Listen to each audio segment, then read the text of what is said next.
ஜீரக சம்பா அரிசியில வெண்பொங்கல் எப்படி செய்கிறது அதுக்கான ப்ரிப்ரேஷன் தான் பார்க்க போகிறோம். நம்மளுடைய சேனலை சப்ஸ்கிரைப் பண்ணாமல் பார்க்குறவங்க சப்ஸ்கிரைப் பண்ணிட்டு பாருங்கள். பக்கத்தில் இருக்க பெல் ஐக்கானை கிளிக் பண்ணிக்கோங்க. அப்போ தான் அடுத்தடுத்து புது வீடியோஸ் உங்களுக்கு நோட்டிஃபிகேஷனில் வரும். நான் ஒரு குக்கரில் ஆயில் விட்டுக்கிறேன்.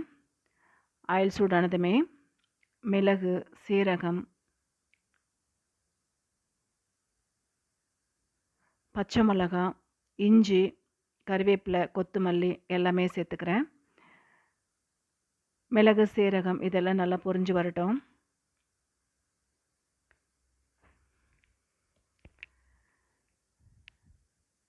இப்போ இஞ்சியை சேர்த்துக்கிறேன். பச்சை மிளகா 2 பச்சை மிளகா கட் பண்ணி சேர்த்துருக்கேன் நீள்வாக்கில்.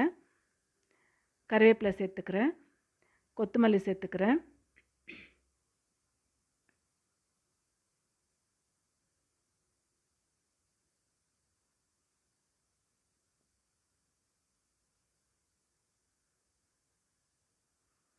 இப்போ தண்ணி ஊற்றிக்கலாம்.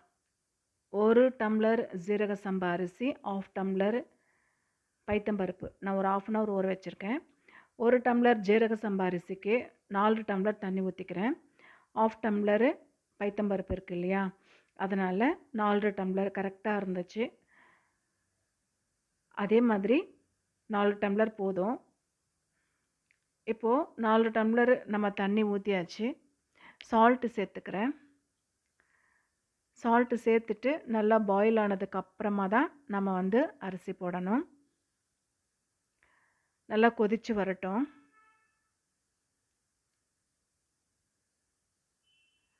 இந்த ஸ்டேஜில் நம்ம வாஷ் பண்ணி அரிசியும் பைத்தம்பருப்பும் சேர்த்துக்கலாம்.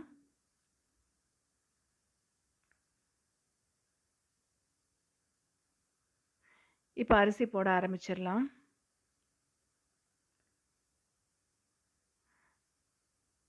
ஒரு டம்ளர் அரிசி, 1/2 டம்ளர் பருப்பு. ஒரு 3 விசில் வந்ததுக்கப்புறமா நம்ம ஆஃப் பண்ணிடலாம். 3 விசில் வந்துருச்சு. இப்போ விசில் எடுத்துடலாம்.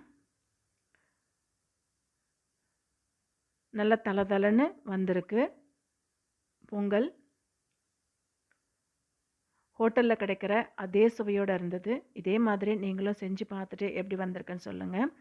இதே போல் கூட நம்ம சாப்பிட்லாம். நமக்கு தேவைப்பட்டால் நம்ம நெய் ஊற்றி கூட நம்ம சாப்பிட்லாம். இப்போ ஒரு பேனில் நான் நெய் ஊற்றி கொஞ்சம் முந்திரி போட்டு வறுத்து ஊற்ற போகிறேன் இதில்.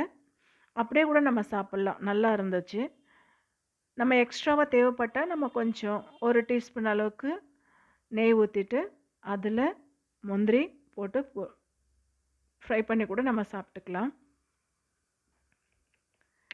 முந்திரி சேர்த்துட்டு வறுத்ததுக்கப்புறமா நம்ம அந்த பொங்கலில் ஊற்றிடலாம். அவ்வளோதான், சூப்பராக வெண்பொங்கல் ரெடி ஆகிடுச்சு. ஹோட்டலில் கிடைக்கிற அதே சுவையோட வெண்பொங்கல் நம்ம வீட்லேயும் செய்யலாம். ரொம்பவே நல்லா இருந்தது. ஜீரக சம்பா அரிசியில் நம்ம பொங்கல் செஞ்சது.